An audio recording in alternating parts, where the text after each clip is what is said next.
So, yes, Mayor Adams of New York City did head to Mexico, Ecuador, and to Colombia to the Darien Gap. Let's jump into the stories right away. Follow along. You're watching DC Born Rob, erasing news. And now, news. Okay, good morning, good evening, good afternoon, wherever it is you're located. Thanks for watching. You're watching DC Born Rob, Erasing Borders. I'm DC Rob. This is just going to be a quick one. As I commented or replied to a bunch of comments the other day about my last story about the mayor heading to Colombia, that I hope that there was some video. So there is some video. First of all, let me apologize for not being on here as often as I have. I know it's been 3 days since I posted. I think 2 or 3 days since I last posted.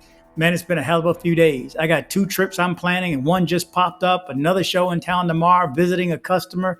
Man, it's been a lot going on. And I have new internet. Man, this internet is rocking. It is flying.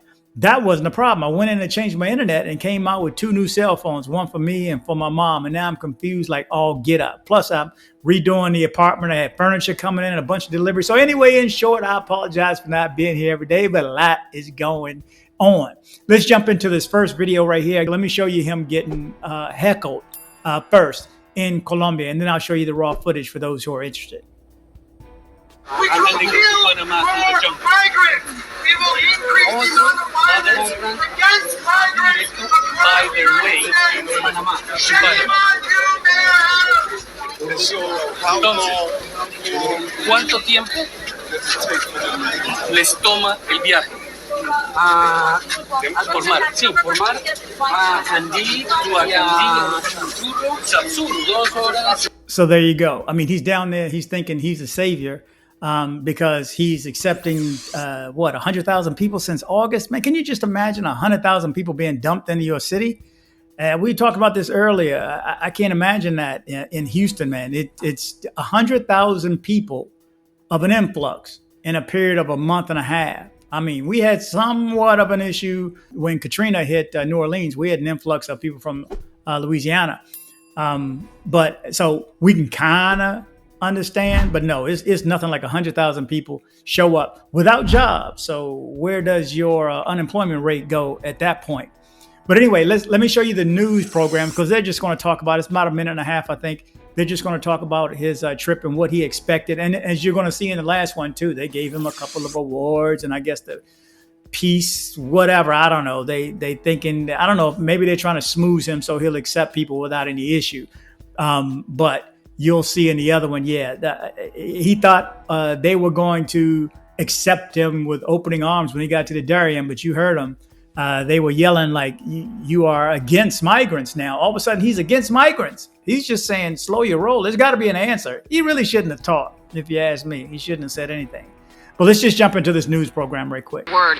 On one hand, he is saying to all of these officials that he's meeting through Central and South America that we welcome, we have open hearts. But on the other, he's saying we have limited resources. In fact, right now, he's cut down on the amount of time that migrants can spend in shelters to 30 and 60 days. He's also, with his administration in court, asking a judge to suspend that ruling that makes New York City a shelter city, a right to shelter city. He has met with Mexican officials over the past day, speaking to them and approaching them to share his welcome and pointing out that New York City is home to 800,000 Mexicans who are living here, Mexican Americans. But with the mayor saying that 10,000 asylum seekers arrive in New York City each month, he emphasized those strong connections, but saying that we have limited resources to handle all of the migrants coming into our city. I must approach this on the local level, the state level, the national level, and the international level. Because the message of this not being sustainable cannot stay within the boundaries of New York City. And I say to those who are pursuing the American dream, it should not turn into a nightmare. And when you see children making the long trek through a jungle and then having to live in conditions of congregate shelters, not having the real environment that they deserve, inability to work, it just makes it extremely challenging. And there are divisions within New York City, lawmaking as well. A group of city council people having just proposed a measure that would ban the mayor from being able to limit the amount of time in shelters, trying to firmly keep in place those right to shelter laws. This continues. We are live this morning outside of the Roosevelt Hotel in Midtown, the Migrant Intake Center. I'm Kirsten Cole, Pix 11 News. Back to you, Vanessa and Craig. Okay, so, I mean, there you go.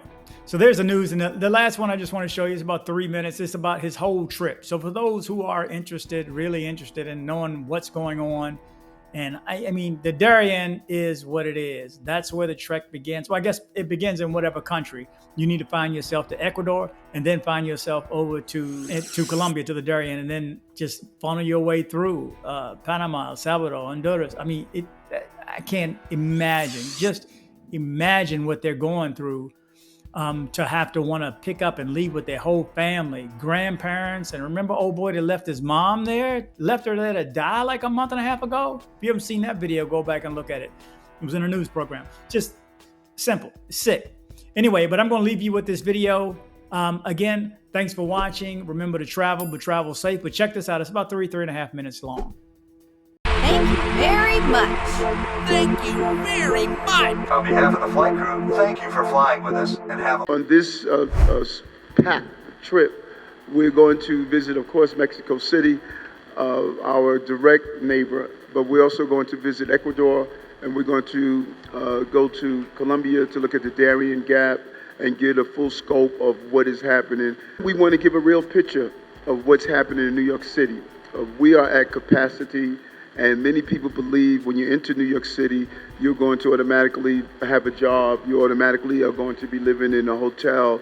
And there's just a climate that's there, and it's just not a reality. It is just not sustainable, this flow. And what we're seeing, New York now is getting approximately 10,000, a minimum of 10,000 migrants a month. We have over 116,000 that have come through our system. And part of the problem is that when you're in New York City or you come into America, you're not allowed to work. And that is a real challenge. It creates a real crisis, issues that can come out of if we attempt to ignore this. This is not going to go away, and it's not going to be just a governmental problem. It is a problem that's going to impact all of us, and the solution is going to have to come from all of us. Business, government, community-based organizations, and then everyday volunteers who are willing to step up and say, these are people we're talking about, and we must be humane in our interaction.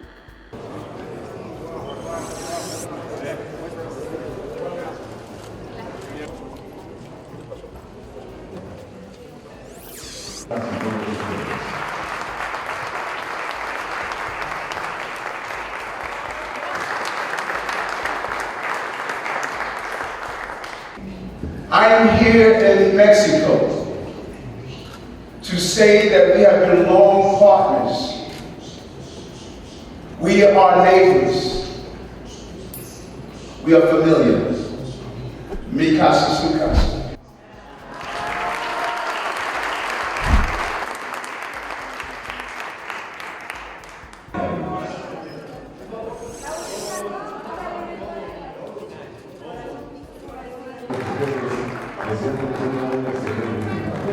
We're learning so much from the business leaders that are here and what we're learning in Mexico. We're going to further expand our knowledge of what is happening in Colombia and what is happening in Ecuador. So I must go back and be a voice to use my platform on a local level, but also on a national level with the national government, and call on the United Nations and international leaders to deal with this global migrant ship. You learned this morning.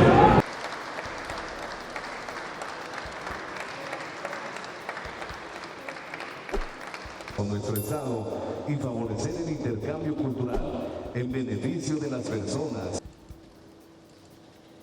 Brindemos un fuerte aplauso, por favor.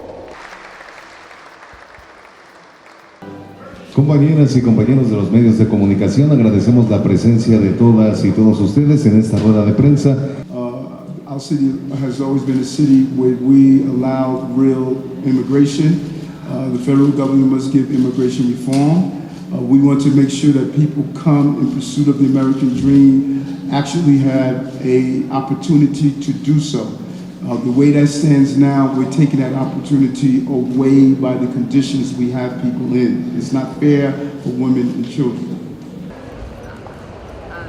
Headed to Medellin, Colombia?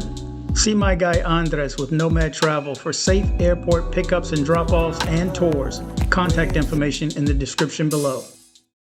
Join me on social media. I am DC Born Rob Official on Instagram. I am DC Born Rob Official 1 on TikTok. I am DC Born Rob O on Twitter. Don't be like this guy right here.